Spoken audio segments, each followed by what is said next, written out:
Siinä ylävartalo taas taakse. Leuka pysyy ylhäällä. Pikkasen lisää laukkaa. Vento oikein. Noin. So.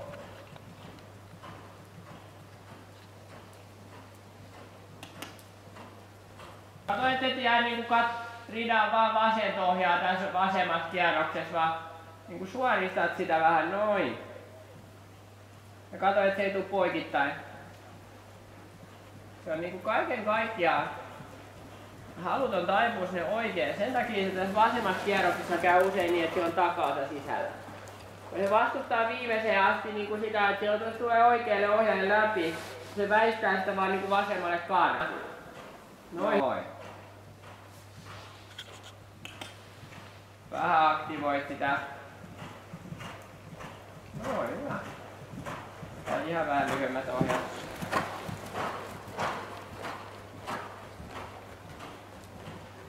Joo, laukkaa pikkasen enemmän. Noin. Hyvä.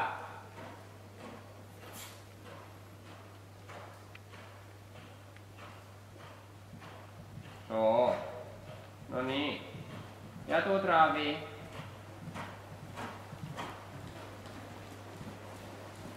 Ja älä jää vetä vasemmasta. Noin. Tää hellittää, mutta et jää roikkuu. Hyvä. Perusraavi on ihan jää sisään ja et sä et jarruta liikoja. Mieluummin vähän iso, kun et se peruuttaa. Hyvä. Näähän on muuttunut aika paljon. Ehkä vikas askeleessa pääsit sen vähän turhan paljon karkuun. Ridaan loppuun asti. Ei haittaa, se ruupas yhden. Mut nyt sä ridasit loppuun asti. Kerran oikealle vielä siitä. Noin, se vähän yrittää pysähtyä siinä, eikö niin? Terävä vasen jalka. Tsak! Tsak! Ja oikein, oikein. Joo. Vähän. Niin, ei enää pysty. Teki sitä tos kun mä pysäytin sen, niin siinä se teki vähän sitä.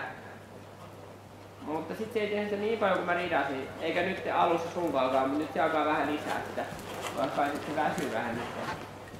Se on vähän paremmin läpi ja vähän pehmeämpi alkaa jolkottaa. Niin se hyvin nopeasti väsyy ne paikat, mitä se alkaa käyttää.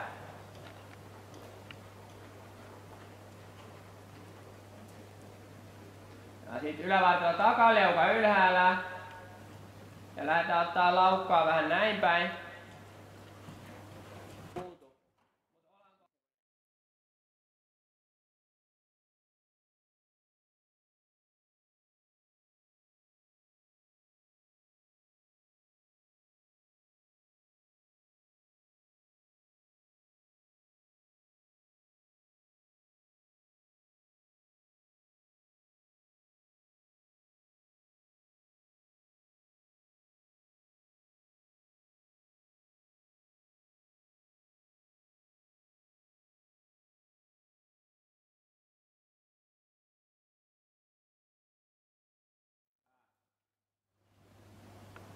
Oikein.